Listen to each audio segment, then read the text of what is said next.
ખેડૂત મિત્રો, આજે જો આપણા તરબૂચના પ્લોટની અંદર આવી ગયા 37 દિવસના તરબૂચ થઈ ગયા 12 ચડાવીને અત્યારે હાલની અંદર આજે પાણીનું પિયત ચાલુ છે 45 દિવસ જેવું 45 મિનિટ જેવું પિયત આપવાના છે ને એની અંદર માઇક્રોન્યુટ્રન આપવાના છે.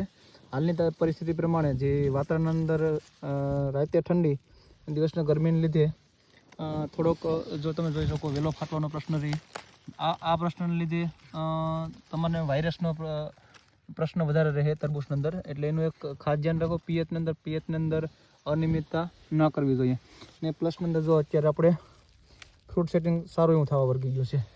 બધી જગ્યાએ ફ્રૂટ તમને દેખાવા મંડી ગયા છે.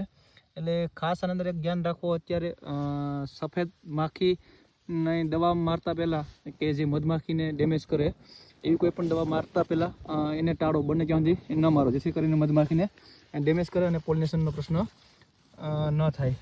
આ જે ફ્રૂટ અત્યારે તમને કેપ્સ્યુલ દેખાય, આ કેપ્સ્યુલ અંદર જ્યાં સુધી આ હોપારીથી મોટું કેપ્સ્યુલ ન થઈ જાય ત્યાં સુધી આની અંદર પોલિનેશનનો પ્રશ્ન છે કે નથી અત્યારે જાણી શકવાના નથી. એટલે ખાસ ધ્યાન રાખો એક કે ફ્રૂટ સેટિંગ થતું હોય ત્યારે મધમાખીને ડેમેજ કરે એવી કોઈ પણ દવાનો ઉપયોગ ન કરવો જોઈએ, જેથી કરીને પોલિનેશનની અંદર આપણે તકલીફ ના કેવરાવે.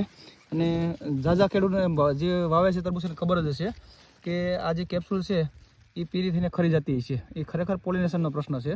મોટી કેપ્સ્યુલ થઈ ગયા પછી જે પોસી પડી જાય એ ફંગીસાઇડના ડેમેજને લીધે ખરે છે, બાકી આ પોલિનેશનના ડેમેજને લીધે ખરે છે. એટલે ખાસ ખેડૂત મિત્રો એનું ધ્યાન રાખો. જેના પણ તરબૂચ અત્યારે ફ્લાવરિંગ સ્ટેજની અંદર છે એ દવાની અંદર ખાસ ધ્યાન રાખે. વધારાનું કોઈ પણ દવા આડાવરી દવા ન છાંટે, જેથી કરીને આપણા તરબૂચની અંદર ડેમેજ ન થાય ને આપણો ખર્ચો વેડફાય નહીં. ને ખાસ એક ફૂગનાશકના સારા એવા રાઉન્ડ લઈ લેવા, જેથી કરીને અત્યારે જે વાતાવરણ છે તેને લીધે ઝાઝો ડેમેજ થાય નહીં. અસ્તુ.